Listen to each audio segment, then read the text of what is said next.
చెప్పసాగాను. పరిసయ్యుల వేషధారణను పులిసిన పిండిని గూర్చి జాగ్రత్త పడుడి.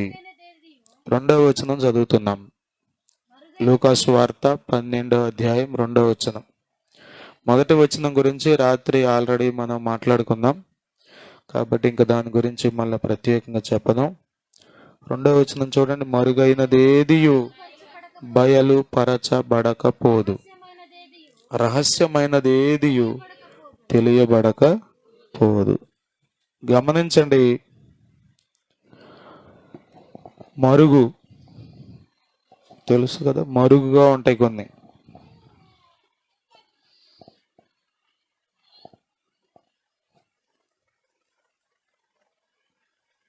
అన్ని మనం ఓపెన్ చేయలేం, లేకపోతే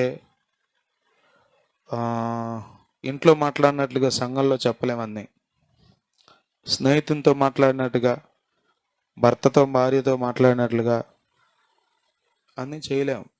మరుగుగా ఉంచాం కొన్ని, అయినా అవి కూడా బయలుపడే రోజు ఒకటి ఉందంట. ఈ మాటలు మత్తయి సువార్త 10వ అధ్యాయం 26వ వచనంలో కూడా ఉంటాయి. మార్కు సువార్త 4వ అధ్యాయం 22వ వచనంలో కూడా ఉంటాయి ఇవే మాటలు. మరుగైనదేదియు బయలుపరచబడకపోదు, రహస్యమైనదేదియు తెలియబడకపోదు. హెబ్రీ పత్రిక 4వ అధ్యాయం 13వ వచనం కూడా చదవండి. అపోస్తలుడైన పౌలు హెబ్రీలకు రాసిన పత్రిక 4వ అధ్యాయం 13వ వచనం. మరియు ఆయన దృష్టికి కనబడని సృష్టము ఏదియు లేదు. ఈ మాట నమ్మే వాళ్ళు ఒకసారి చెయ్యెత్తి స్తోత్రం చెప్పండి. దేవునికి కనబడందంటూ ఏమి లేదు, దేవునికి తెలియందంటూ ఏమి, దేవునికి రహస్యం అనేది ఏమి మనం ఎంత జాగ్రత్తగా చేసినా దేవునికి తెలియకుండా అంటూ ఏమి, మనుషులకు కనబడకుండా మనం ఏదైనా చేయొచ్చు, మనుషులకు తెలియబడకుండా, మనుషులకు అర్థం అవ్వకుండా మనం ఏదైనా చేయొచ్చు. కానీ దేవునికి మరుగైనదేది, చదువు నాన్న వచ్చినాక, మరియు ఆయన దృష్టికి కనబడని సృష్టము. సృష్టము అంటే సృష్టించబడింది ఏది ఆయన కనబడకుండా ఉండదు. మనము ఎవనికి లెక్క అప్ప చెప్పవలసి ఉన్నదో ఆ దేవుని కన్నులకు సమస్తమును మరుగులేక తేటగా ఉన్నది. దేవుని స్తోత్రం. హల్లెలూయా. తలపైకెత్తు నా వైపు చూడండి. 1 గంట చూడండి. నా ఇంకా కొంచెం కష్టంగా ఉన్నా చూడండి. హల్లెలూయా. ఆయనకు లెక్క అప్పచెప్పాలన్న సంగతి మనం ఎప్పుడు గుర్తుపెట్టుకోవాలి. భూమి మీద పుట్టిన ప్రతి మనిషి దేవుని ముందు నిలబడాలి.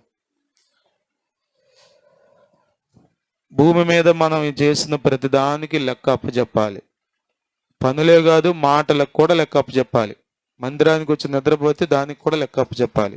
పాటలు పాడేటప్పుడు పాడకుండా మౌనంగా కూర్చుంటే దానికి కూడా లెక్క అప్పచెప్పాలి. కానుక వేసేటప్పుడు డబ్బులున్నా కూడా కానుక అయిపోతే దానికి కూడా లెక్క.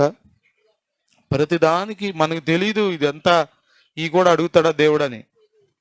అర్థమవుతుందా? అన్నీ అడుగుతాడు ఆయన, అన్నీ అడుగుతాడు ఆయన. అర్థమవుతుందా? కొద్దిమంది ఓరగా తిరుగుతూ ఉంటారు ఆరాధన జరిగేటప్పుడు. చిన్నపిల్లలు వాళ్ళకి తెలీదు, పిల్లల తల్లులు తప్పదు, కానీ మిగతా వాళ్ళకి ఏం చెప్పండి, తెలియాలి. దేవునికి అన్నీ కనబడుతున్నాయి, దేవుడు అన్నీ చూస్తున్నాడు. దేవునికి అర్థం కాదంటూ ఏమీ లేదు. అర్థమవుతుంది మీకు? దేవునికి తెలియదంటూ ఏమీ లేదు, అన్నీ ఆయనకి తెలుసు. దేవునికి స్తోత్రం.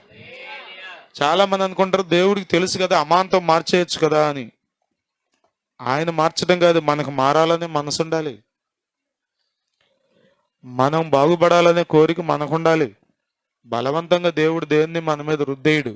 రుద్దేశే లెక్కైతే అందరినీ అట్ట రుద్దేసి అక్కడ పెట్టేయచ్చు. అర్థమవుతుందా? పెట్టడాయన పెట్టడాయన పెట్టడాయన గమనించండి. మరుగైనదేదియు బయలుపరచబడక పోదు, రహస్యమైనదేదియు తెలియబడక పోదు. ఇంకా చదవండి 3వ వచనం.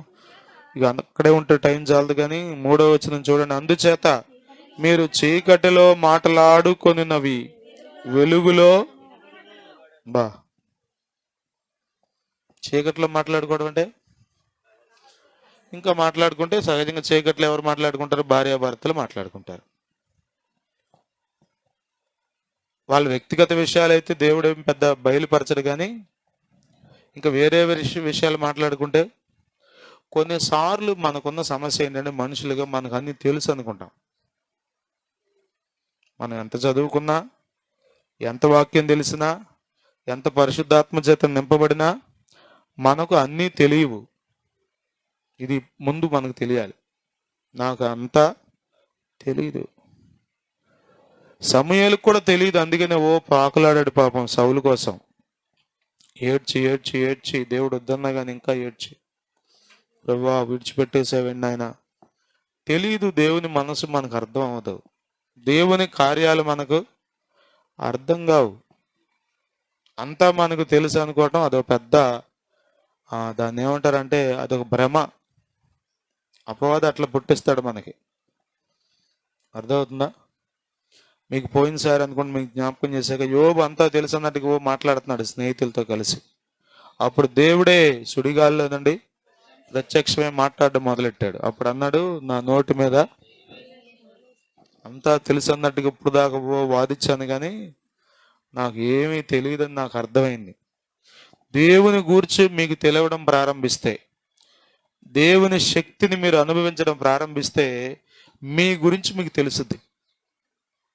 అర్థమవుతుందా? అప్పుడు దాకా మీరు గురించి మీరు ఎన్ని మాటలు చెప్పుకున్నా గొప్పగా, కానీ దేవునితో గడపడం ప్రారంభిస్తే, దేవుని స్వరం వినే అనుభవాల్లో మీరుంటే, పరిశుద్ధాత్మ చేత నింపబడిన అనుభవాల్లో మీరుంటే తెలిసే మొట్టమొదటి సంగతి ఏంటంటే నీ గురించి నీకు తెలుస్తుంది.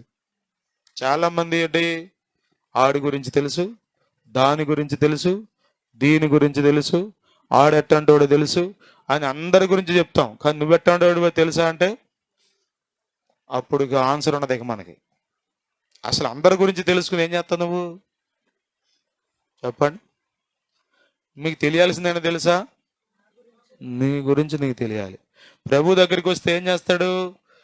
నీ గురించి నీకు బోధిస్తాడు, నీ గురించి నీకు చూపిస్తాడు, నీ గురించి నీకు అర్థమయ్యేటట్లుగా వివరిస్తాడు. ఆయన వివరిస్తాడు. దేవునికి స్తోత్రం. హల్లెలూయా, హల్లెలూయా. దేవుని వాక్యం అద్దం ముందుకెళ్తే ఎవరు కనబడతారు? చెప్పండి. ఎవరో కనబడుతున్నారంటే అర్థం ఏంటి? చెప్పండి. అద్దం కనబడుతున్నారంటే దృష్టిలో లోపం ఉంది, చూపు తేడా ఉందన్నమాట. మీరు ఆప్థమాలజిస్ట్ని కన్సల్ట్ చేయాలి అర్జెంటుగా.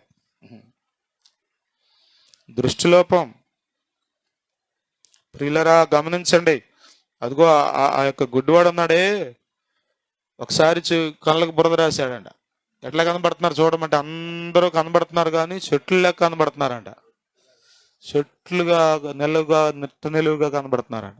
చెట్లు లెక్క కనబడటమేంటి మనుషులు అంటే? ఇంకా సరైంది కానీ అంతకుముందు అసలు కనబడలేదు, ఇప్పుడు కొంచెం కనబడుతుంది కానీ అది కూడా సరైంది కాదు. మళ్ళా ముట్టాడంటే యేసు ప్రభు, మీరు చదివితే మార్కు సువార్తలో ఉంటుంది. మళ్ళా ముడితే అప్పుడు మనుషుల్లా కనబడుతున్నారంట. దేవుని స్తోత్రం. హల్లెలూయా, హల్లెలూయా. ఎంత బోధించినా నాకు వాక్యం అంతా తెలియదు, ఎంత బోధించినా మీ గురించి నాకు అంతా తెలియదు. మీ గురించి నాకేం తెలుసు? ఆదివారం వస్తారు, మళ్ళీ ఆదివారం కనబడతారు. మీ గురించి నాకేం తెలుసు? ఎక్కడ తిరుగుతున్నారో, ఏం చేస్తున్నారో, ఎవరితో ఉంటున్నారో, చీకట్లో ఏం చేస్తున్నారో, ఒంటరితనంగా ఏం చేస్తున్నారో ఏం తెలుసు నాకు? అర్థమవుతుంది? నాకేం తెలీదు.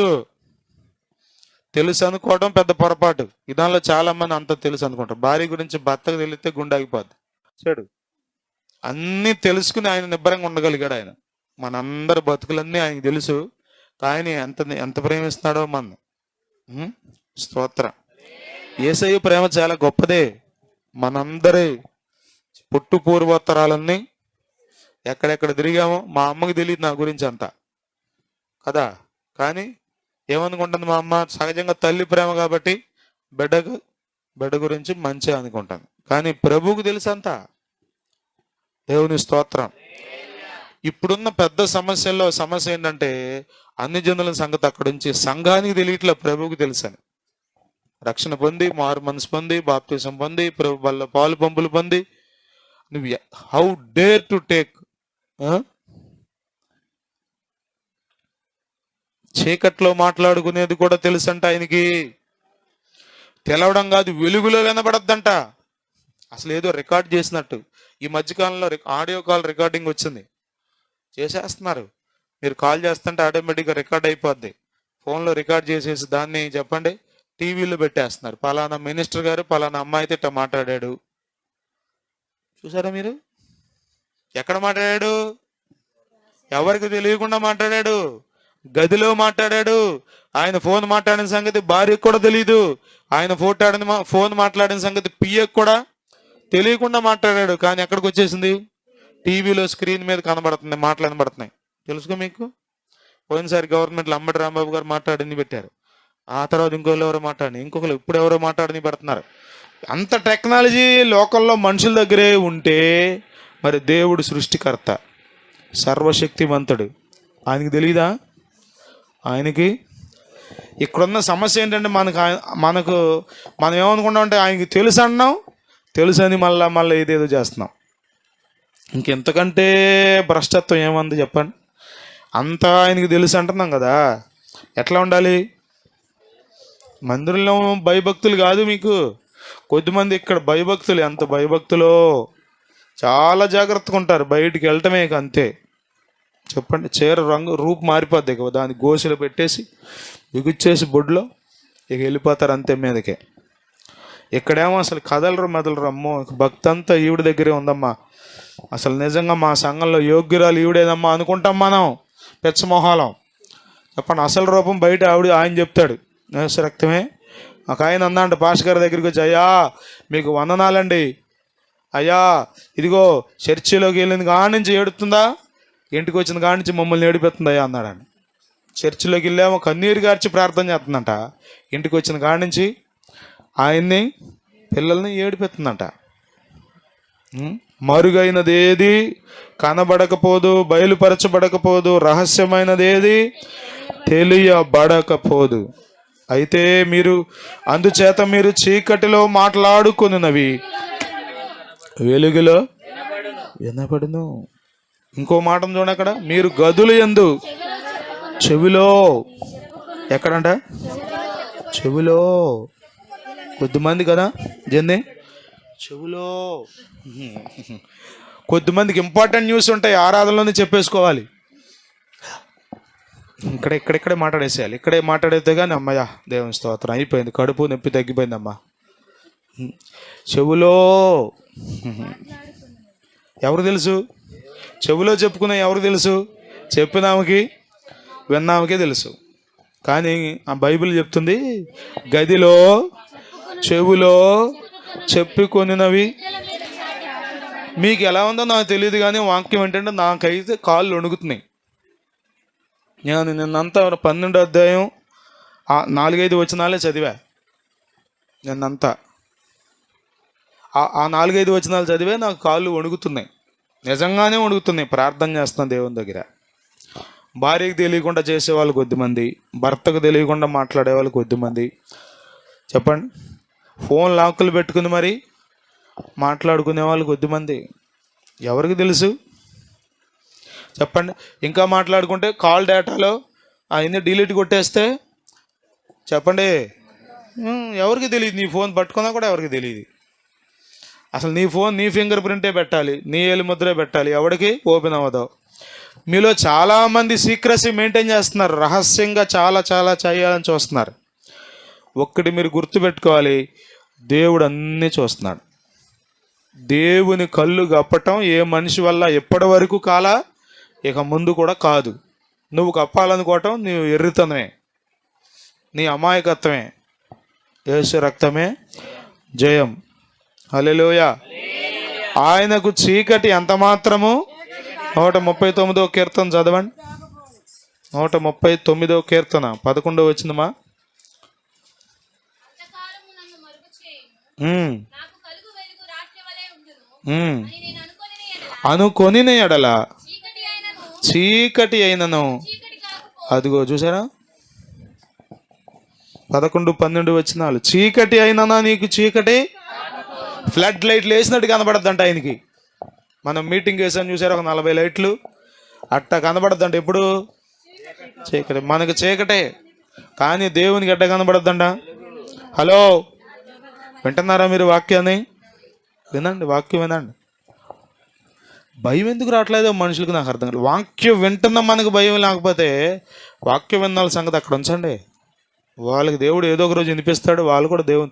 కొన్నిసార్లు నాకు అనిపిస్తుంది వాక్యం విన్న మనమే ఇంకా దిగజారిపోతున్నాం. వాక్యం వింటున్నాం, మూత తుడుచుకుని వెళ్ళిపోతున్నాం. మళ్ళా కుక్క తన వాంతికి తిరిగినట్లుగా, కడగబడిన పంది తిరిగి బురదలో దొరిలినట్లుగా, ఇంకా అట్లా తిరిగితే ఇంకేముంది అసలు చెప్పండి. దేవుడు ఎల్లప్పుడూ ప్రేమిస్తున్నాడు. అందుకనే ఎంత ఘోర పాపం చేసినా ఇంకో అవకాశం ఇచ్చాడు దేవుడు ఈరోజు నీకు. చీకట్లో చేసావా, ఎవరికి తెలియకుండా చేసావా, అరే రుజువులు అండి, ప్రతిదానికి రుజువులు. ఇప్పుడు ప్రతిదానికి సాక్ష్యాలు, ప్రతిదానికి ఆధారాలు. కొన్నిసార్లు సరైన ఆధారాలు లాయర్ గారు చూపించినందున ఈ కేసు కొట్టేస్తాడు ఈ లోకంలో న్యాయవాది, న్యాయమూర్తి. కానీ పైన ఒక న్యాయాధిపతి ఉన్నాడు, ఆయనకి చెప్పండి ఎవడో ఆధారాలు చూపించవసరలా. అర్థమవుతుంది? అన్ని ఆధారాలు ఆయన దగ్గరే ఉన్నాయి, అన్నీ ఓపెన్ చేస్తాడు. మన వాళ్ళు చిత్రగుప్తుడి చిట్ట అన్నారు. చిత్రగుప్తుడి చిట్ట కాదు, కానీ జీవగ్రంథం, వేరొక గ్రంథం అని 2 పుస్తకాలు రాయబడ్డాయి అంట. జీవ గ్రంథంలో రక్షించబడిన వారి పేర్లు రాయబడి ఉంటాయి, నీతిమంతుల పేర్లు రాయబడి ఉంటాయి. వేరొక గ్రంథంలో బతుకంతా రాయబడి ఉంటుంది కదా. రెప్కా అని కొట్టంగానే వచ్చేస్తుందంట మొత్తం. అర్థమవుతుందా? హాసిని అని కొట్టంగానే మొత్తం చిన్నప్పటి నుంచి ఏం చేసింది మొత్తం టక్ టక్, ఊరికి ఒక బటన్ నొక్కితే వచ్చేస్తుంది కదా. మనకు ఇప్పుడు సిస్టమ్ ఏంటి చెప్పండి? సిస్టంలో డేటా స్టోర్ చేసి పెట్టుకుంటే చెప్పండి, ఒక బటన్ నొక్కగానే ఆ డేటా అంతా మనకి వచ్చేస్తుంది. మన టెక్నాలజీతోనే ఎంత చేస్తున్నాం కదా దేవునికి. చెప్పండి ఎంత ఎంత ర్యామ్ కావాలి, ఎంత రోమ్ కావాలి, ఎంత హార్డ్ డిస్క్ కావాలి అనుకోమాకండి, ఆయన దగ్గర అంతా ఉంది. దేవునికి స్తోత్రం. చీకటి అయినను ఆయనకు చీకటి కాకపోవును, రాత్రి పగటి వలె నీకు వెలుగుగా. ప్రియులరా, ఎక్కడికి పోతాం? దేవునికి తెలియకుండా ఏం చేయగలం?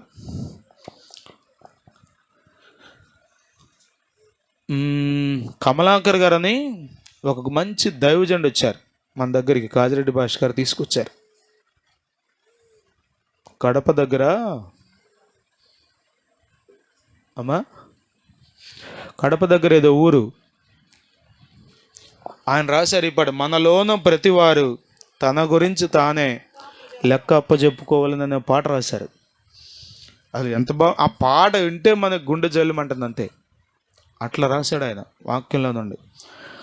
మనలో చాలామంది అనుకుంటున్నాం మనల్ని ఎవరు అడగరు, మనం ఎవరికి చెప్పాల్సిన అవసరం లేదని. నిజమే, భూమి మీద నిన్ను ఎవరు అడగకపోవచ్చు. చెప్పండి, నిన్ను చూసి భార్య జడిచిపోవచ్చు, నిన్ను చూసి భర్త జడిచిపోవచ్చు, నిన్ను చూసి అమ్మ నాన్న బెదిరిపోవచ్చు, నిన్ను చూసి అందరూ మౌనం అయిపోయి ఎందుకు వచ్చిందిలే అని ఊరుకోవచ్చు. కానీ బైబిల్ చెప్తుంది మనలో ప్రతి వారు, చదవండి రోమాపత్రిక 14వ అధ్యాయం 11, 12 వచనాలు. 10 చదువునానా? మనమందరము దేవుని న్యాయ పీఠము ఎదుట నిలుతుము.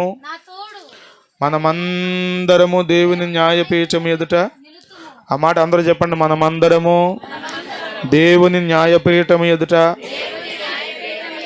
నిలుతుము. మా అమ్మ నా గురించి ఎంత మంచిగా చెప్పినా, మా ఆవిడ నా గురించి ఎంత మంచిగా చెప్పినా, మా పిల్లలు మా నాన్న మంచోడని చెప్పినా ఊరక చెప్పుకోవచ్చు. ఏం తెలుసు చెప్పండి? తేజాంతో పోయే ఉన్నాం, హాస్టల్లో ఏం చేస్తున్నాం మీ అమ్మకేం తెలుసు చెప్పు? మాస్టర్లకి ఏం తెలుసు? పుస్తకమే ఉంటుంది, తీసే ఉంటుంది పుస్తకం, కానీ పుస్తకంలో సెల్ ఫోన్ ఉంటుంది, పుస్తకంలో ఇంకో పుస్తకం ఉంటుంది.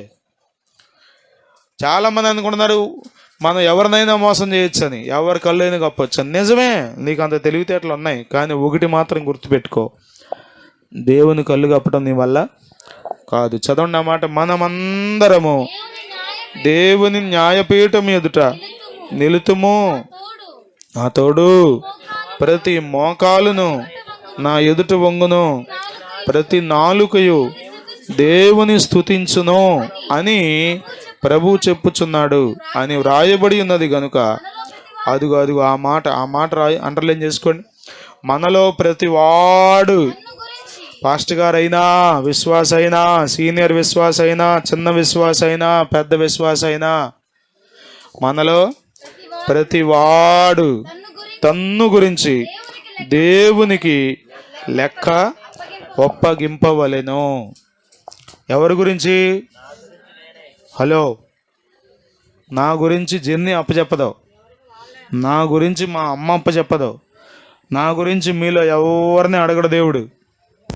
మీ గురించి మిమ్మల్ని అడుగుతాడు, నా గురించి నన్ను అడుగుతాడు. మీరు మిగతా వాళ్ళ గురించి నీకెందుకు టెన్షను? ఆ లెట్ట పోతే నీకెందుకు? నీ లెక్క ఎవరు అప్పచెప్పాలి చెప్పండి. కాబట్టి ఎవరి గురించి జాగ్రత్త పడాలి నువ్వు? అల్లటమ్మా ఇల్లట అల్లట ఉండండి. దేవుడే చెప్పాడు, నీతిమంతుడు ఉండనేమో, అపవిత్రుడు ఉండని.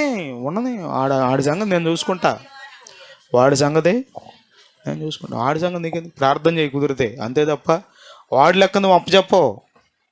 ఎవరి లెక్క అప్పచెప్పాలి? నీ లెక్క నువ్వు అప్పచెప్పాలి. దేవుని స్తోత్రం. హల్లెలూయా, హల్లెలూయా. దేవునికి మరుగైంది ఏది లేదు. ఈ విషయాన్ని మీరు బాగా గుర్తుపెట్టుకోవాలి. బైబిల్ అడ్డం పెట్టి దేవుడు పేరు చెప్పి మోసాలు చెయ్యబోకు, బైబిల్ అడ్డం పెట్టి వేషాలు వెయ్యబోకు, దేవుని పేరు చెప్పి మోసాలు వెయ్యబోకు. ఓ పెద్దన్నా, నా మాట వినరన్నా. ఓ చిన్నన్నా, ఈ మాట నిజమన్నా. బైబిల్ అడ్డం పెట్టి మోసాలు చెయ్యబోకు, దేవుని పేరు చెప్పి వేషాలు వెయ్యబోకు, బైబిల్ అడ్డం పెట్టి మోసాలు చెయ్యబోకు, దేవుని పేరు పెట్టి వేషాలు వెయ్యబోకు. హల్లెలూయా, హల్లెలూయా. చాలామంది ఊరికే ఇదిగో మేము మందిరం కట్టుకుంటున్నామని పుస్తకం వేసుకుని తిరిగేస్తూ ఉంటారు, పోగేసేస్తూ ఉంటారు. సరే, కట్టేస్తే సంతోషం. మన భయం ఏంటంటే అసలు ఆడు ఏం చేస్తున్నాడో, కడుతున్నాడా కడతలేదా, అసలు ఏం జరుగుతుంది?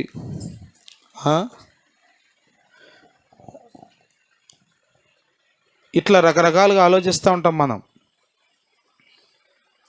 ఇప్పుడు ఎవడ లెక్క అప్పు చెప్పుకుంటాడు?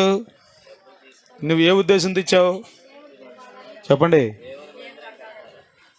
చాలాసార్లు మనం అనుకుంటూ ఉంటాం, ఇట్లా తయారయ్యారు ఒక్కొక్కడు, మందిరాలు కడతారంట, వీళ్ళు కట్టేది అడుక్కుంటాదు, అది ఇది అనుకుంటా ఉంటాం మనం. సరే, ఆడు లెక్కాడు, మన లెక్క మనం. ఇప్పుడు నువ్వు ఇచ్చావా? 100 రూపాయలు ఇచ్చావా? ఏ పేరు చెప్పించా? చర్చ్ అని ఇచ్చావు. దేవుడు ఏం చేస్తాడు? దానికి తగ్గట్టు నీకు ఇస్తాడు. చాలాసార్లు మనం అనుకుంటాం కరెక్ట్గా వెళ్ళిందో లేదో అని. కరెక్ట్గా వెళ్ళిందో లేదో మనకు అనవసరం. వాడు వచ్చి నువ్వు ఏమడిగాడు నిన్ను చెప్పండి. మా ఫ్రెండ్ ఒకడు వచ్చాడు, పేర్లు చెప్పలే, గేదకు బాగాలేదురా కోసూరు తీసుకెళ్తాను, వెంకటరత్నం డాక్టర్ గారు ఉన్నాడుగా, ఒకప్పుడు ఉండేవాడుగా, ఆయన చనిపోయాడు. ఆయన దగ్గరికి వెళ్తున్నాను, కొంచెం డబ్బులు అవసరమైంది, లేవురా అంటేను నా దగ్గర లేకపోతే 100-200 ఇచ్చా. సెంటర్లో తడిసిపోయి ఉన్నాడు మనిషి. పశువుల డాక్టర్ దగ్గరికి వెళ్ళాయన నాకు చెప్పింది ఏంటి? అయినా ప్రభువుకి తెలీదా మనం ఇచ్చింది దేనికి ఇచ్చాం? తడుస్తాడని ఇచ్చామా చెప్పండి? వైన్ షాప్కి వెళ్తాడని ఇచ్చాము మనం. కొన్నిసార్లు గబుక్కుని వెంటనే బాధ అనిపించినట్టుగా అనిపిస్తుంది. కానీ ఒకటి గుర్తుపెట్టుకోవాలి, మనందరి మోసాలు మనందరి వేషాలు దేవుడు చూస్తాడు. దేవుని స్తోత్రం. హల్లెలూయా. కన్నులు ఇచ్చిన వాడికి కనబడకుండా ఉంటుందా చెప్పండి? కళ్ళు, అసలు ఈ కళ్ళు చూడండి, ఈ నరాలు ఎంత సన్నటి నరాలో. కన్ను రెప్పలు, ఆ రెప్పల మీద మళ్ళీ ఎంటికలు, పై రెప్పలు కింద రెప్పలు టపటపా ఆడించుకుని మూసేసుకోవటం, లోపల తెల్లపొర, దాని మధ్యలో నల్లగుడ్డు. ఇవన్నీ ఎవరు పెట్టారు చెప్పండి? పెట్టినోడికి తెలియదు అనుకున్నారా? చాలాసార్లు మనం ఎందుకో ఈ గ్రహింపు మనం లేకుండా బ్రతికేస్తాం. దేవునికి అంతా తెలుసు. స్తోత్రం. ఈ ఈ ఈ గ్రహింపు మనకుంటే మనకు భయం వస్తుంది. భయం వస్తుంది. అమ్మో దేవుడు చూస్తున్నాడు, అమ్మో దేవుడు. భార్య భర్తలే అనుకోరిక, అమ్మో అమ్మాయి ఊరుకో, మనం మాట్లాడుకోకూడదు, దేవుడు వింటున్నాడు. ఈ భయం లేక అననీయ సప్పిరాలు అర్ధంతరంగా చచ్చిపోయారు. ఈ భయం లేక ఇశ్రాయేలీయుల అరణ్యంలో ఊరకే సణుక్కోవటం. ఊరకే ఎందుకు చెప్పండి? దేవుడు ఎన్ని చేశాడు, దేవుడు ఎన్ని ఇచ్చాడు, దేవుడు ఎన్ని కార్యాలు. బండను పగలగొట్టి దాహం తీర్చాడు, మారాను మధురంగా మార్చాడు. అవరే ఊరకే ఒక మాట చెప్తే అంట చేదు నీళ్ళు మధురం అయిపోయింది. మారా అంటే ఏంటి? చేదు. ఎట్ట తాగాలి అంటే రెచ్చిపోతుంటే దేవుడు ఏం చేశాడు? వాటిని మధురంగా మార్చాడు. అరే కమ్మగా తాగేస్తున్నారు, పానకం తాగినట్టు తాగేస్తున్నారేమో, హాయిగా ఉంది, కమ్మగా ఉన్నాయి. దేవుని స్తోత్రం. ఇప్పుడు ఏ మంచినీళ్ళు తాగాలో ఇట్లా మనకే. మినరల్ వాటర్ తాగితే మంచిదంటాడు ఒకడు, కంగన వాటర్ తాగితే మంచిదంటాడు ఒకడు, ఆ కెంటు ఆర్వో తెచ్చుకుంటే మంచిదంటాడు ఒకడు, పంపు నీళ్ళు మంచిదంటాడు ఒకడు. కాదు ఇదిగో అయ్యండి కృష్ణానది నీళ్ళు వస్తున్నాయి, పంచాయతీ వాటర్ ఇంకా మంచి. ఏం వాటర్ తాగాలో తెలియట్లే కొద్ది మందికి. యేసు రక్తమే. కానీ దేవుడు అంటే వాళ్ళకి చెప్పండి, అరణ్యంలో మధురమైన నీళ్ళు. స్తోత్రం. హల్లెలూయా. ఎంత చేసినా మళ్ళా సణుగుడే, మళ్ళా సణుగుడే. ఎట్లా మాట్లాడాలనిపిస్తుంది అసలు? అంటున్నాడు, గదులలో చెవులలో చెప్పుకొనినది మిద్దెల మీద చాటింపబడును. ప్రియులరా, దేవుడు అన్నీ చూస్తున్నాడు. మీరు దేవునికి భయపడండి. మాస్టర్ గారి దగ్గర ఓ యాషలు మెలుగులు తిరిగిపోమాకండి. ఇక్కడ ఎవడ చూస్తాడు మిమ్మల్ని? ఏం చేస్తా? నేనేమన్నా దీవిస్తానా? నేను మెచ్చుకుంటున్న వాళ్ళని ఏం జరుగుద్ది? ఏమి జరగదు. ప్రభువు మెచ్చుకున్నవాడు యోగ్యుడు. హల్లెలూయా, హల్లెలూయా, హల్లెలూయా. ప్రియులరా, దేవుడు చెప్పండి, మనం ఒక విధానంలో నుండి బయటకు వచ్చాం. అక్కడ దేవుడు వేరు. అక్కడ ఆయన కళ్ళు ఉంటాయి కానీ కనబడవు. అవి తయారు చేసిన కళ్ళు, అవి పెట్టిన కళ్ళు అవి. కానీ ఈయన ఎవరో తెలుసా? ఈయన సృష్టికర్త. ఆయన కళ్ళకు అన్నీ కనబడుతున్నాయి. ఇప్పుడు సమస్య ఏంటో తెలుసా? ఎంత మనం దేవుని గురించి ఎరిగి ఉంటామా, బోధించబడుతుందా, మాట్లాడుకుంటామా, మళ్ళా మన క్రియలను బట్టి అసలు దేవుడు ఎవరో నాకు తెలియదు అన్నట్టే బ్రతుకుతాం. భయం లేకుండా జీవిస్తాం, అక్రమమైన మార్గాల్లో బ్రతికేస్తాం. నష్టపోయావు నువ్వే. నష్టపోవడం మాత్రమే కాదు, నువ్వు అనేక మందికి అడ్డుబండవైపోయావు. నిన్ను బట్టి ఎవరు వస్తారు మందిరానికి? భయం లేకుండా బ్రతికే నిన్ను బట్టి దేవుడు చూస్తున్నాడనే భయం లేదు, దేవుడు వింటున్నాడనే భయం లేదు, కాళ్ళకు అడ్డం లేదు, నోటికి అదుపు లేదు. ఎంతమందిని పాడైపోయారో నిన్ను బట్టి, ఎంతమంది ఆగిపోయారో మందిరానికి రాకుండా నిన్ను బట్టి, ఎంతమంది ఆగిపోయారో. వద్దాం అనుకున్నారు కానీ నిన్ను చూసి ఆగిపోయారు. వాళ్ళు వచ్చేవాళ్ళే, వాళ్ళు దీవించబడే వాళ్ళే, వాళ్ళు రక్షణ పొంది పరలోకానికి వెళ్ళే వాళ్ళే. కానీ నువ్వేం చేసావు తెలుసా? వాళ్ళని ఆపేశావు. చదవండి, నిన్న మనం చదువుకున్నామే మత్తయి సువార్తలో వేషధారుల గురించి మాట్లాడుతూ అంటాడు,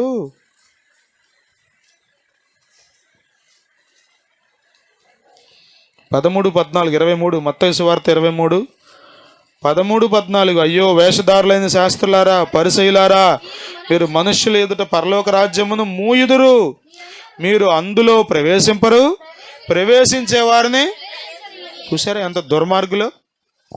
ఎవరు అనుకుంటున్నాం? మనం వెళ్ళాం.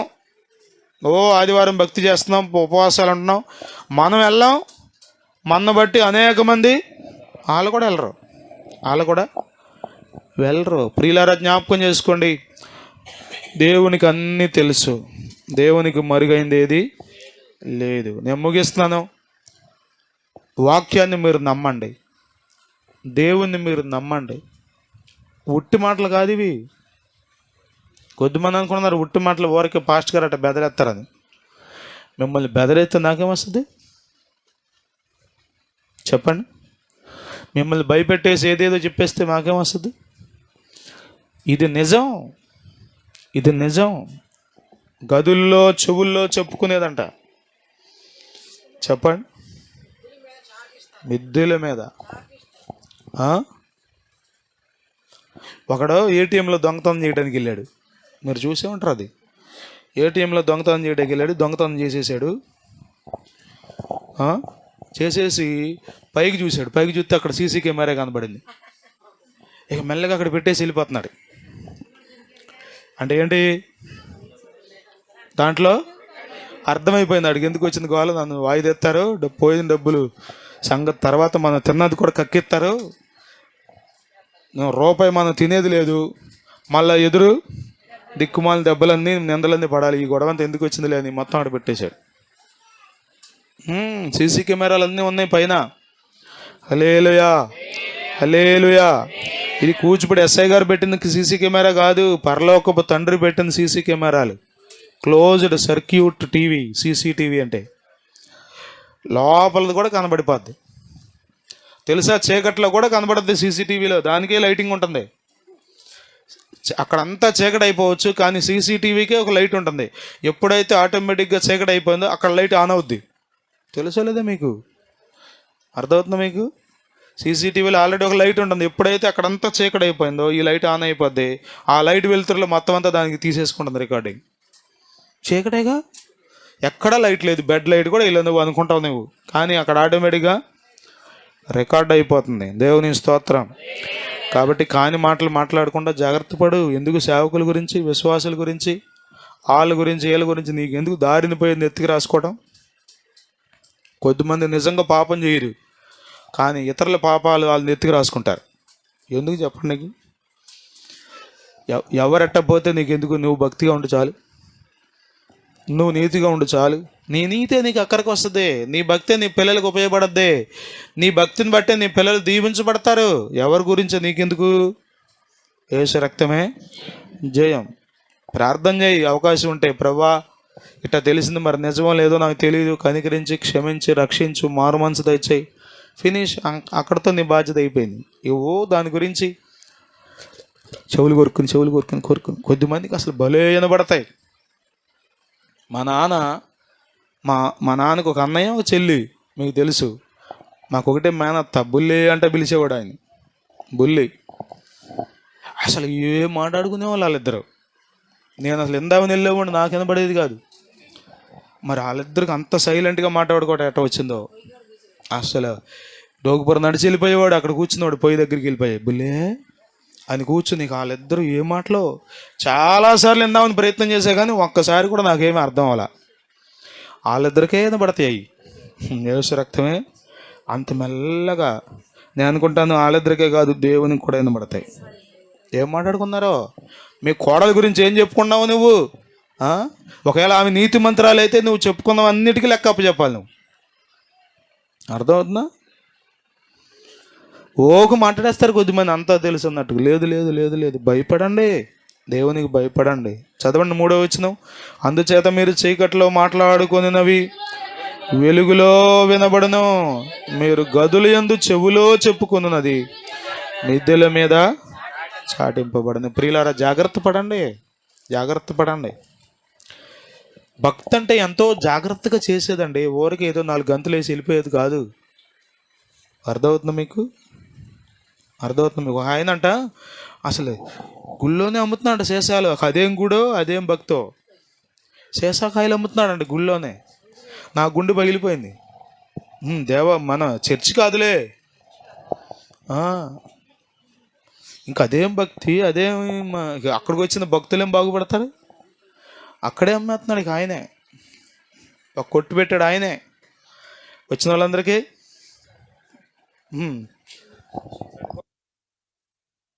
చేత్తో డబ్బులతో సీసాకాయ కూడా ఇస్తాడు. అబ్బా, ఈ లోకంలో చలామణి అవుతాయి, ఇక్కడికి అవుతాయా ఎవరైనా చెప్పండి? హెబ్రీ పత్రిక 10వ అధ్యాయం 31వ వచనం చదవండి, ముగించేస్తాను. నేను ఈరోజు 4-5 వచనాలు చెప్పాలనుకున్నా, ప్రభు కృప చూపితే రాత్రికి చెప్తా. జీవము గల దేవుని చేతిలో పడుట భయంకరం. పక్కన వాళ్ళతో చెప్పండి మాట, జీవము గల దేవుని చేతిలో పడుట భయంకరం. తమాషా కాదు ఇదేమి. ఇప్పుడు నేను ఇక్కడ సేవ చేస్తూ మైకి పట్టుకుని వాక్యం బోధిస్తున్నా అంటే ఇది తమాషా కాదు. అర్థమవుతుందా? అయ్యగారికి ఇల్లు చూడాల్లో భోజనం పెడుతున్నారు, పలవా పెడుతున్నారు, బట్టలు పెడుతున్నారు, ఇవన్నీ పెడతారు, బాగానే ఉంటాయి. అక్కడ ఆయన పెడతాడు. ఆయన పెడితే మామూలు కూడా వ్యవహారం. బోధకులకు యాకోబు పత్రిక 4వ అధ్యాయం 1వ వచనంలో చదువుతాం కదా మనం. 4:3 అనుకుంటా, 3:1 అనుకుంటా, చదవండి. సహోదరులారా, బోధకులమైన మనము మరి కఠినమైన తీర్పు, జన్ని వినబడుతున్నా? బోధకులమైన మనము మరి కఠినమైన, పాస్టర్ గారులకి కఠినమైన తీర్పు ఉంది. నీకు ఎందుకు తిప్పలో? పాస్టర్ గారి గురించి నువ్వెందుకు ఓ టెన్షన్ పడిపోతున్నా?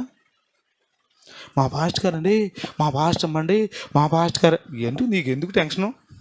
ప్రశాంతంగా నువ్వు భక్తి చేసుకో. కొద్దిమందికి పాస్టర్ గారి గురించి చెప్పుకోవడమే ఇది ఒక పెద్ద సమస్య. ఐపీసీలో ఉన్నప్పుడు మా నాన్నగారు అక్కడ ఉండేవాడుగా, పెద్దగా ఉండేవాడు ఆయన. పెద్ద సంఘ పెద్దలు అంటే ఎవరు లేరు, కానీ నతానియేలు గారు అని, నరేష్ వాళ్ళ తాతయ్య గారు, శామ్యూయేల్ గారు, చిన్నముత్తేవుల మోషయ్య గారు పరిచయం చేస్తున్నారు, వాళ్ళ నాన్నగారు శామ్యూయేల్ గారు, నాన్న, ఒక 3-4 ఉండేవాళ్ళు. కదిలితే మెదిలితే జాయయ్య గారి దగ్గరికి వెళ్ళిపోయేవాళ్ళు, అబ్రహాం శామ్యూయేల్ గారి దగ్గరికి. ఇప్పుడు నోయల్ శామ్యూయేల్ గారు ఉన్నారుగా, వాళ్ళ నాన్నగారు. అయ్యగారు మాకు ఈ పాస్టర్ గారు వద్దు, మార్చేయండి. అప్పుడు ట్రాన్స్ఫర్లు ఉండేవి. సంఘ విశ్వాసులు చెబితే చెప్పండి తీసి అక్కడ పారేయడం, ఇంకో చోట పంపించేయడం, అక్కడ ఇంకో పాస్టర్ గారిని పంపించడం. నేను కొంచెం ఊహ వచ్చిన తర్వాత మా నాన్నతో చెప్పాను, నాన్న నువ్వు అసలు సేవకుల గురించి నోరు తెరవద్దు, నువ్వు సేవకులకు వ్యతిరేకంగా పెద్దవాళ్ళ దగ్గరికి వెళ్ళొద్దు. నిజంగా మా నాన్న వినేవాడండి. నేను చిన్నవాడినే కానీ నేను బాగా సంతోషించే విషయాలు ఒకటి ఏంటంటే, మా నాన్న నాకు నేనేం చెప్పిన వినేవాడు. నాకు ఊహ వచ్చి నేను చెప్పిన తర్వాత ఇక ఎన్నడూ సేవకులకి వ్యతిరేకంగా ఒక్కరోజు కూడా పెద్దవాళ్ళ దగ్గరికి వెళ్ళి మాట్లాడాల. మనకి ఎందుకు చెప్పండి? ఒక దైవజనుడు ఒక అభ్యంతరకరమైన పని చేస్తే ఆ చర్చిలో పెట్టేసి తాళం వేసారంటే వీళ్ళందరినీ. నాన్న చెప్పేవాడు, మొత్తం అంటించేయడానికి రెడీ అయిపోయారంట చర్చి. నాన్న ఉన్నాడు అందులో, ఆ పాస్టర్ గారు ఉన్నాడు, ఇంకెవరో మన సంఘ పెద్దలు ఉన్నారంట. అందరూ అప్పుడు తాటేకపాకగా, మేము చిన్నప్పుడు తాటేకపాక, అది ఇటు ఫేసింగ్ ఉండేది, ఇటు ఉండేది తిరిగి. ఇప్పుడు ఇటు కదా, రోడ్ వైపు కదా, అటు వాటర్ ట్యాంక్ ఉంది చూసారా, అటువైపు తిరిగి ఉండేది. అటు బోధికి పుల్పీట్ ఉండేది, అటు తిరిగి ఉండేది. అటువైపు జాన్ చెట్టు ఉండేది, అక్కడ పెద్ద చెరువు ఉండేది, నుయ్యి ఉండేది, పెద్ద నుయ్యి. అక్కడి నుంచి మొత్తం కలాయగుండంతా నీళ్ళు తోడుకెళ్ళేవాళ్ళు, మంచినీళ్ళు. తాళం పెట్టేశారంట, తాళం పెట్టేసి బయటికి ఎడబెట్టేసి తాళం వేసేసి తగలెట్టేటాక రెడీ అయిపోయారంట, చర్చి తగలెట్టేటాక. అందులో వీళ్ళు కూడా ఉన్నారు. మీ మూలని ఆ పాస్టర్ గారు అయ్యాడు, మీరే అసలు వత్తాసు పలికిందని. యేసు రక్తమే జయం. అట్లాంటివి తప్పులేదు. సేవకులతో పాటు నింద అనుభవిస్తున్నావా, దేవుడు చూస్తాడు, కానీ సేవకుల జోలికి మనం వెళ్ళకూడదు. గుర్తుపెట్టుకోండి, బోధకులకు కఠినమైన తీర్పు ఉంది, మామూలు తీర్పు కాదంట. అర్థమవుతుందా? దశంభాగాలు ఏం చేసావు, కానుకలు ఏం చేసావు, మీటింగ్ పెట్టమని కానుక ఇచ్చారు కదా, అదేం చేసావు, అడుగుతాడు దేవుడు మమ్మల్ని. అర్థమవుతుందా? ఊరకే డబ్బుల కోసం సేవ చేసినవాడు అక్కడ తేలిపోతాడు. మనుషుల పేరు ప్రఖ్యాతుల కోసం సేవ చేసినవాడు, బట్టల కోసం సేవ చేసినవాడు, తిండి కోసం సేవ చేసినవాడు, కుటుంబ పోషణ కోసం సేవ చేసినవాడు, అందరూ తేలిపోతారు అక్కడ. కఠినమైన తీర్పు. డబుల్ ధమాక్ అంటారు తెలుసా? మీకు 1 పెడితే మాకు 2 పెడతాడు. ఏంటిది? పాతలో. అర్థం? మీకు 1 పెట్టాడు అనుకోండి, అదే తప్పు మీరు చేశారు, 1 పెట్టాడు అనుకోండి, మాకు ఎన్ని పెడతాడు తెలుసా? అదే తప్పు మేము చేస్తే 2 పెడతాడు. అందరికీ ఉంది అక్కడ లెక్క. మనం ఏమనుకున్నామంటే అసలు మనమే తీర్చేయాలని తీర్పు ఇక్కడ. నీకు ఎందుకు చెప్పు? కొరింథీ పత్రిక చదవండి. కొరింథీ పత్రిక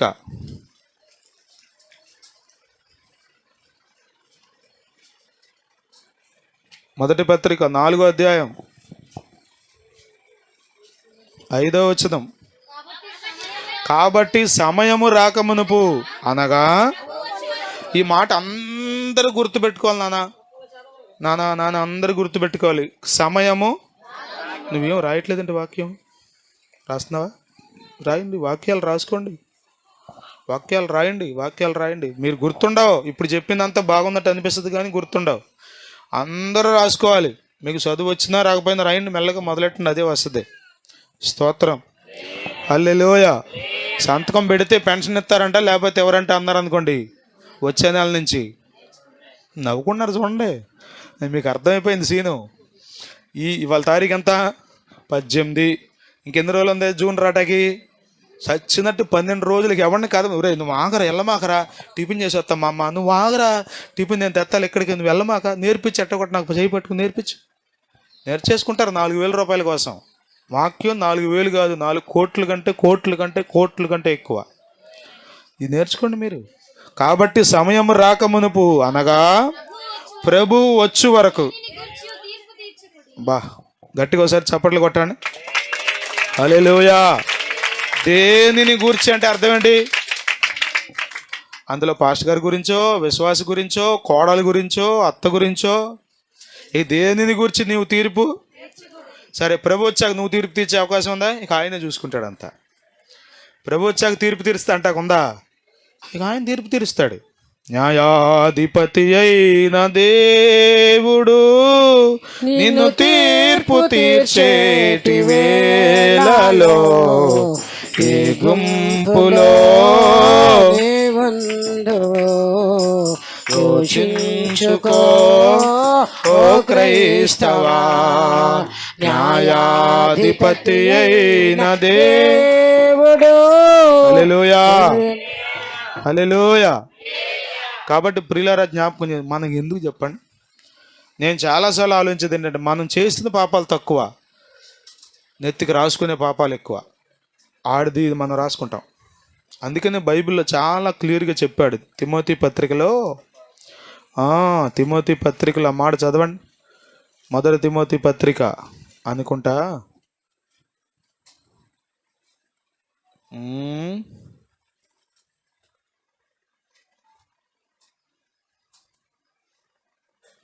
నా 5:24 చూడండి. తేటగా బయలుపడి న్యాయపు తీర్పుకు ముందుగా నడుచుచున్నవి, మరికొందరి పాపములు వారి వెంట ఎవి వెళ్తున్నాయంట. అర్థమవుతుందా? మీతో పాటు వచ్చేది ఏముందో తెలుసా? మీ నీడ మీతో పాటు వస్తుంది. అన్నీ రావు మీతో పాటు వస్తాయా? కానీ మీ పాపాలు వస్తాయంట. మీరు ఎక్కడికి వెళ్ళినా. ఇంకా క్రింద చదవండి. అటువలే మంచి కార్యములు తేటగా బయలుపడుచున్నవి, బయలు పడనివి. అది బయలు పడలేదండి అసలు. దాని బతుకులు అసలు నాకు అసలు అర్థమే కాలేదండి చచ్చేదాకా. అసలు ఏమి దాచిపెట్టిందండి, భలేగా దాచిపెట్టింది అనుకున్నారా? ఖచ్చితంగా బయలుపడతాయి. అందుకే నేను ప్రభు మనకి ఇచ్చిన గొప్ప అవకాశం ఏంటంటే, నువ్వు ఎంత ఘోరమైన పాపం చేసినా ఇక్కడ ఒప్పుకుని విడిచిపెట్టాయి, పశ్చాత్తాపడి ప్రభు పాదాలు పట్టుకో, ఆ పాపం అంతా కడిగేస్తాడు ఆయన. స్తోత్రం. ఇక నీకు అది కనబడదు. దేవుని స్తోత్రం. దేవుని దగ్గర కూడా అక్కడ తీర్పులో చెప్పండి. ఎరేజర్ తెలుసా మీకు? ఎలైజర్ అంటారు మన వాళ్ళు. ERASER ఎరేజ్ అంటే తుడిచేయటం. ఎరేజర్ అంటే లబ్బర్ కాదు, రబ్బరు. లబ్బర్ అంటే వస్తారు మా వాళ్ళు. పిన్నుల మెషిన్ ఇవ్వండి సార్ అంటారు భలే వాళ్ళు. ఒరే ఏం చదువుతున్నారు నువ్వు? పిన్నుల మెషిన్ అంటారా, స్టాప్లర్ అంటారా అంటే ఆడితో అనిపించడానికి మా ప్రాణం మీదకి వస్తుంది. ఎరేజర్ అంటే ఏంటి? తుడిచేస్తుంది. చెప్పండి. పెన్సిల్తో రాసింది తుడవడానికి ఎరేజర్ ఉంది. పెన్తో రాసింది తుడవడానికి వైట్నర్ పెట్టేశారు. ఇప్పుడు కనిపెట్టేశారు. వైట్నర్ తెల్లటి పెయింట్ అది రాసేస్తే పెన్నులతో రాసింది కూడా కనబడదు. మరి మన పాపాలు చెప్పండి. యేసు రక్తం ప్రతి పాపమును కడిగి చెప్పండి. ప్రతి ఘోర పాపమును కడుగును మన యేసయ్యా రక్తము. ప్రతి ఘోర పాపమును కడుగును మన యేసయ్యా రక్తము. మన శిక్షను తొలగించనే, సంహారమునే తప్పించెను. మన శిక్షను తొలగించునే, సంహారమునే తప్పించెను. యేసు రక్తము, రక్తము, రక్తము.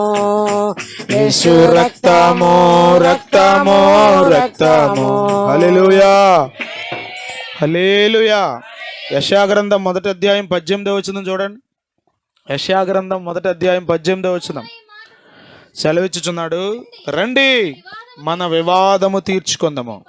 మీ పాపములు రక్తము వలె ఎర్రనివైనను, అవి హిమము వలె తెల్లగా. చెప్పండి, పాపాలు ఏం చేస్తా అంట?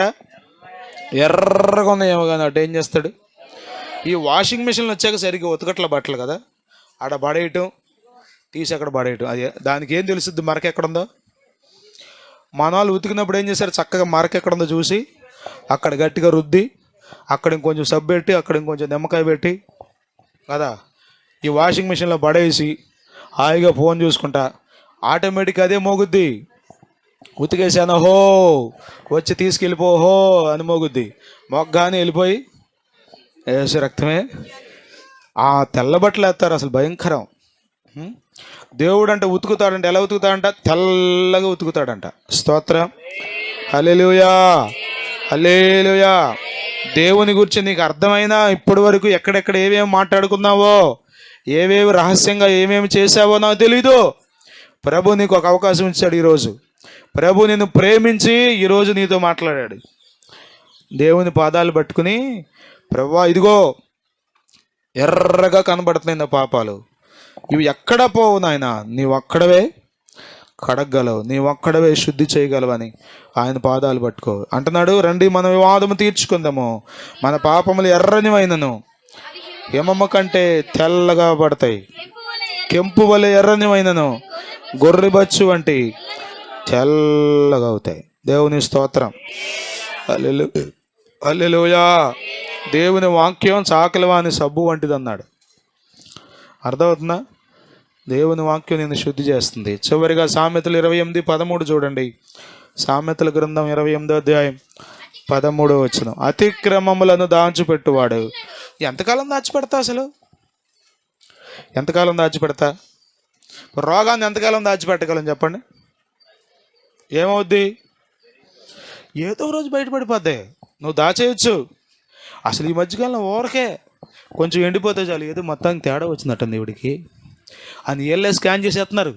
స్కానింగ్ దాకా వెళ్ళవసరలా, ఏదో ఉన్నట్టు అది అన్నట్టు ఇది అన్నట్టు. అసలు పల్లెటూరులో ఈ పుకార్లు ఎన్ని పుకార్లు నెత్తికి రాసుకుంటారు. అసలు ఆడికి బాగోలేదేమో, నీకు ఎందుకు? ఇది ఎయిడ్స్ వచ్చిందంటగా, నువ్వు టెస్ట్ చేసావు ఎప్పుడన్నా? నీకు చూపించాడు రిపోర్ట్లు ఏమన్నా? టెస్ట్ చేసి నీకు రిపోర్ట్లు చూపించాడు? కొంచెం బక్కగా అయిపోతే చాలు ఎయిడ్స్ వచ్చేసిందంట. అసలు ఆ రోజుల్లో అయితే ఎయిడ్స్ బాగా ముమ్మరంగా ఉన్న రోజులు ఇది ఇదే గొడవ. కొంచెం బాగోపోతే చాలు ఇక ఆడికి ఏమో చేసినట్టు. ఆడు ఏ రకంగా సిక్కన్న పోనీ, ఆడు ఏ రకంగా సిక్కిపోయినా సరే ఆడికి ఏమొచ్చేసినట్టు. పులిరాజాకు విన్నారా మీరు ఎప్పుడన్నా? గోళ్ళ మీద రాసేసేవాళ్ళు పులిరాజాకు ఎయిడ్స్ వచ్చిందని. ఇక అది చూసి కంగారు మనుషులే. చెప్పండి, మనకేం తెలుసు చెప్పండి? వాడు దాచిపెడితే ఎన్ని రోజులు దాచిపెట్టగలడు? మనం దాచిపెట్టలేమండి. అన్నీ దాచిపెట్టేస్తాం అనుకుంటాం, మనం దాచిపెట్టలేం. ఒక ఆయన అంట, మీరు చూసే ఉంటారు, ఎంఆర్ఓ గారు అంట. ఆయన ఎక్కడో లేడీ, ఆమె పేరు ఏదో ఉంది, ఏదో రెడ్ అని రాశారు, ఒంగోలు దగ్గర అనుకుంటా. లంచం తీసుకుంటా అంటే మొత్తానికి వాడు పట్టించాడు. పాస్ పుస్తకం కావాలన్నా ఏది కావాలన్నా డబ్బులేగా. అసలు దేవుడు మంచి ఉద్యోగం ఇచ్చాడు, ఉద్యోగంలోకి ఎంతమంది ఎడుతున్నారు, జాగ్రత్తగా నీతిగా పరిపాలన చేద్దాం, ప్రజలకు మేలు చేద్దాం, అసలు అది లేదు. పెన్షన్లో కూడా డబ్బులు తినాలి, ఇళ్ల స్థలం ఇచ్చేటప్పుడు డబ్బులు తినాలి. నీకు వికలాంగుడు అని రాయాలంటే నీకు ఎంత ఇస్తే, అరే 16,000 ఇచ్చే సదరం సర్టిఫికేట్ రాసి ఇచ్చేస్తా అందంట ఆనందరావు అని ఒకడు కుక్క. ఏముంటుంది భార్య, మీరు ఎప్పుడైనా గుర్తుపెట్టుకోండి, మీ భర్త ఉద్యోగస్తుడైతే మీ భర్తకి చెప్పండి, అయ్యా నీ జీతం చాలు, ₹1 కూడా వద్దు, ఏది మనకి, నాకు క్షేమం కాదు, నీకు క్షేమం కాదు, మనకు పుట్టిన పిల్లలకు కూడా అది మనకు ఆశీర్వాదం కాదు, వద్దు అసలు. మనకి చేతనైనంత మేలు చేయి, చేతనైనంత సహాయం చేయి. డిఎస్సి కోసమని చాలామంది నాకు ఫోన్ చేశారు, అయ్యా మేము పెదపూడిలో చదువుకుందామండి, ఎప్పుడో 30 ఏళ్ళ క్రితం అండి, డిఎస్సి అండి, టీచర్ పోస్ట్ అండి, రాయాలండి, స్టడీ సర్టిఫికేట్ కావాలండి. రోజు వెళ్ళొచ్చు నేను, వాళ్ళు ఫోన్ చేస్తే వెళ్ళి ఇచ్చొచ్చా. ఎంత ఇమ్మంటారండి అని అడిగేవాళ్ళు నన్ను. ఎంత ఏం వద్దు, నాకు ఇది ₹1 కూడా వద్దు. కాదు సార్, మీరు ఎప్పుడో పాత పుస్తకాలను ఎతికి ఇచ్చారు సార్, నన్ను కూర్చోబెట్టి వెంటనే ఇచ్చారు సార్, ప్లీజ్ సార్ ఇక ₹100 తీసుకోండి. ఏం చేసుకుందాం ₹100తో చెప్పండి. దేవుడు ఇచ్చాడు కదా జీతం, గుర్తుపెట్టుకోండి. అది క్షేమం కాదు. ఆ అమ్మాయి మొత్తానికి లంచం అడిగింది, ఆడేం చేశాడు, ఏసీబీ వాళ్ళకి, యాంటీ కరప్షన్ బ్యూరో వాళ్ళకి ఫోన్ చేశాడు. వాళ్ళు వచ్చారు, పట్టుకున్నారు. ఇంటికి వెళ్ళి సోదాలు మొదలెడితే అంట ఎక్కడ చూసినా డబ్బులు కట్టలే అంట. డబ్బు సంపాదించేవాడికి ఏ రోజున ఫుల్ స్టాప్ పెట్టాలనిపిస్తుంది? ఇక వాళ్ళతో చాలులే, ఇప్పుడు దాకా కక్కుర్తి పడ్డాను, సంపాదించింది ఏదో చాలనిపిస్తుందా? దేవుని దగ్గరికి వస్తే అనిపిస్తుంది. వ్యభిచారం చేసేవాడిని చూడండి, ఎన్ని రోజులు తిరిగితే చాలనిపిస్తుంది. ఇక్కడ బాపులపాడు మండలంలో ముసలమ్మని చంపేసిందంట మనవరాలు, ముసలమ్మని చంపేసింది, కేవలం అక్రమ విధానం పోతుందని.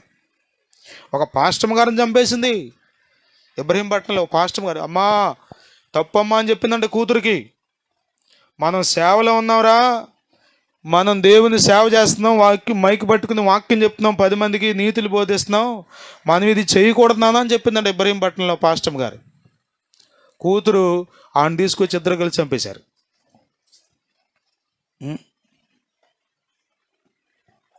ఫుల్ స్టాప్ ఎప్పుడు పెడతా అసలు? నువ్వు ఎప్పుడు పెడతా? ఎన్నాళ్ళు నీ పాపం బట్టబయలై అల్లరైపోయేంత వరకు ఆగవా? అల్లరైపోయింది, ఫోటోలతో సహా వేశారు ఆమెని. ఆవిడ దగ్గర ఉన్న డబ్బు కట్టలన్నీ ఫోటోలు వేసి, ఆమె తీసుకున్న లంచం డబ్బులు అక్కడ ఆ బల్ల మీద పెట్టి, ఆ సీసా ఉంటుందిగా, ఆ కాగితాలకు రాస్తారు, ఆ పౌడరు సీసా రాస్తే అది అంటుకుపోద్ది, ఏలు ముద్దలు దాని మీద పడిపోతాయి. ఇది లంచం డబ్బులని పలానా వాళ్ళు ఎత్తంగా తెలిసిపోద్ది. అవన్నీ చూపించి పెట్టారు. సిగ్గైపోలా నీకు? ఎంఆర్ఓ ఉద్యోగం చేసుకుంటా, mandal revenue officer, mandal magistrate ఉద్యోగం, నువ్వు మండలం అంతా నీ చేతులు పెట్టాడు దేవుడు నిన్ను ప్రేమించి. ఎంత నీతిగా బ్రతకొద్దు? అతిక్రమాలను దాచిపెట్టేవాడు అసలు దాచిపెట్టలేవండి, నువ్వు దాచిపెట్టలేవు, నీ వల్ల కాదు, కప్పెట్టలేవు. నువ్వు ఎంత కప్పెట్టాలని చూసినా నీ వల్ల కాదు. ఆకాని కప్పెట్టేశాడు రాత్రికి రాత్రి వచ్చేసి, ఎవరికి తెలియకుండా ఇంట్లో. ఎవరికి తెలుసు అనుకున్నాడు? తన భార్యకి పిల్లలు తప్ప ఎవరికి తెలియదని దాచేశాడు. కానీ తెల్లారేపటికి ఎవరు వచ్చేశారు? యెహోషువ వచ్చేసాడు. ఏం చేసేవారు నువ్వు? చేసావా అంటే అన్నాడు. కాదు, నోరుమోయి చెప్పు, ఏం చేసావు చెప్పు అంటే, యెరికో పట్టణంలో శపించబడింది నేను తెచ్చుకున్నా, బంగారం తెచ్చుకున్నా, షేనాయి వస్త్రం తెచ్చుకున్నా, అది తెచ్చుకున్నా, ఇది తెచ్చుకున్నా. ఎక్కడ దాచిపెట్టా? గుడారంలో గొయ్యి తవ్వి జాగ్రత్తగా పార్సిల్ చేసి పెట్టాడు లోపల. అనుకున్నాడు ఎవ్వరికి తెలియదు అనుకున్నాడు. ఇదిగో నీ మూలాన హాయిపట్నం మీదకి వెళ్ళి ఓటమి భయంతో చచ్చిపోయి బయటకు వచ్చాం, కాబట్టి నేను చంపేయమన్నాడు. ఆ కోరులోయలో పడేసి కుటుంబం అంతటిని, నేను అనుకుంటాను కుటుంబం అంతటికి ఎందుకు వచ్చింది ఆ శిక్ష అంటే, భార్య చెప్పలా, భర్త దాచేస్తుంటే ఏం చెప్పాలి? పెళ్లి చేసుకుంది ఎందుకో తెలుసా? భర్త తప్పు చేస్తుంటే మా ఆయనండి మంచోడండి అని ఎగరమాక, నువ్వు మీ ఆయన గురించి చెప్పు అండి. తప్పండిది. అమ్మో, దేవుడు ఏం చెప్పాడు? యెరికో నుంచి ఏది తెచ్చుకోవద్దు అన్నాడండి. పడలేదా నీకు? అది ఎందుకండి మాకు దరిద్రం బయట పారేస్తే? భార్య అంతా పారేయచ్చుగా, పారేయకూడదా? శిక్షలో పాలు పంపులు ఉండకూడదా? నిశ్చయంగా ఉండాలి. అందుకని భర్త తెచ్చాడు కానీ, భర్త పాతి పెట్టాడు కానీ, చెప్పండి, భార్యకు కూడా శిక్ష వచ్చింది. ఆకోరు లోయలో ఆ కుటుంబం అంతా రాళ్లతో కొట్టబడి చంపబడ్డారు.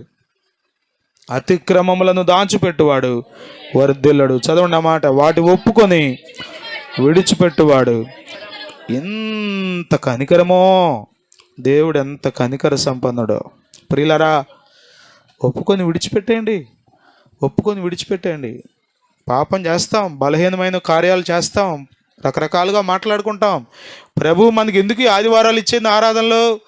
ఆయన దగ్గరికి వచ్చినప్పుడల్లా ఆ వారం చేసిందంతా ఒప్పుకొని విడిచిపెట్టాడు. మళ్ళీ చేయటానికి కాదు, ఒప్పుకోవాలి, విడిచిపెట్టాలి. ఇక మాట్లాడను ప్రభువా, ఇక తీర్పు తీర్చనయ్యా, ఇక ఇతరుల గురించి నాకు వద్దు ప్రభువా, కాని మార్గాల్లో తిరగనయ్యా, కాని పనులు చేయనయ్యా, జాగ్రత్త పడతానయ్యా, జరిగింది ఏదో జరిగిపోయింది, ఇకనే మెలుకుంటానయ్యా అని మీరు ప్రార్థన చేసుకుంటే, పశ్చాత్తాపడితే, దైవ చిత్తానుసారమైన దుఃఖం, రక్షణార్థమైన మారు మనసును కలుగు. ఊరికి దొంగేడుపులు ఏడవమాకండి, నిజంగా పశ్చాత్తాపడండి.